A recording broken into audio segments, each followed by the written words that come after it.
वंचितचा महाविकास आघाडीला अल्टिमेटम आता पाहायला मिळतोय, कारण महाविकास आघाडी सोबत नाही तर ठाकरेंसोबत नाही अशी भूमिका आता आंबेडकरांनी घेतलेली आहे। तर महाविकास आघाडीमध्ये आता जागा वाटपावरून तिढ्याचा आरोप देखील केला जातोय। 26 मार्चला पुढची दिशा ठरवणार असल्याचं देखील आंबेडकरांनी म्हटलेलं आहे। त्यामुळे आता आंबेडकर 26 मार्चला कशा पद्धतीचा निर्णय घेतात हे पाहणं देखील तितकंच महत्त्वाचं आहे।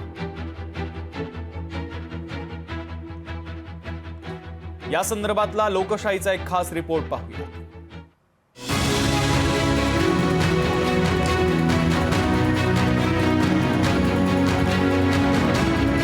शिवसेना आणि वंचित बहुजन आघाडी ते राहिलेलं नाही। आता महाविकास आघाडी बरोबर आमचं जमलं तर युती आहे, नाही जमलं तर युती नाही।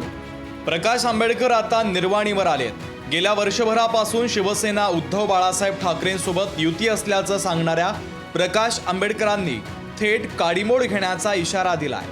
वंचितची महाविकास आघाडीसोबत आघाडी झाली नाही तर उद्धव ठाकरेंसोबत देखील महाविकास आघाडीची युती नसेल अशी भूमिकाच प्रकाश आंबेडकरांनी मांडली आहे। जे एक्सक्लुसिव्हली होतं शिवसेना आणि वंचित बहुजन आघाडी ते राहिलेलं नाही। मी अजूनपर्यंत बोललो नाही, पण आम्ही असताना अनेक वेळा त्याच्यामध्ये की महाविकास आघाडीमध्ये जायचं असेल तर आपण दोघांनी पहिल्यांदा बसलं पाहिजे। त्याच्यातल्या काहीच गोष्टी फॉलो झाल्या नाहीत आणि ते इंडिपेंडेंटली जाऊन त्यांच्याशी बोलून आले। त्याच्यामुळे आता आम्ही असं म्हणतो ती जुनी युती नाही। आता महाविकास आघाडी बरोबर आमचं जमलं तर युती आहे, नाही जमलं तर युती नाही। शिवसेना उद्धव बाळासाहेब ठाकरे पक्ष आणि काँग्रेसमध्ये अनेक जागांवर वाद असल्याचा दावा प्रकाश आंबेडकरांनी केलाय।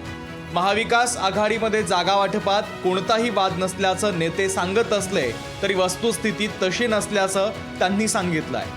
26 मार्चपर्यंत वाट पाहून आपण पुढची भूमिका ठरवणार असल्याचंही प्रकाश आंबेडकरांनी जाहीर केलंय। ते आमचं जे ठरलेलं आहे ते 26 तारखेपर्यंत आम्ही थांबणार, नाही तर 26ला आमची जी भूमिका आहे ती आम्ही देणार।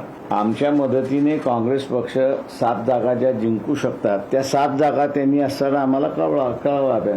त्यामुळे आम्ही असताना कुठे थांबलोय असं नाहीये।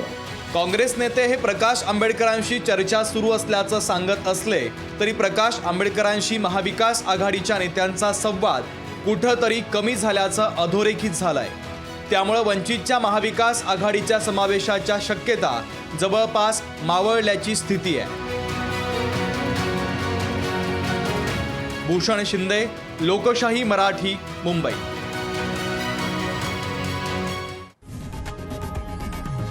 लोकशाही मराठी ऐका, पहा, जागरूक रहा।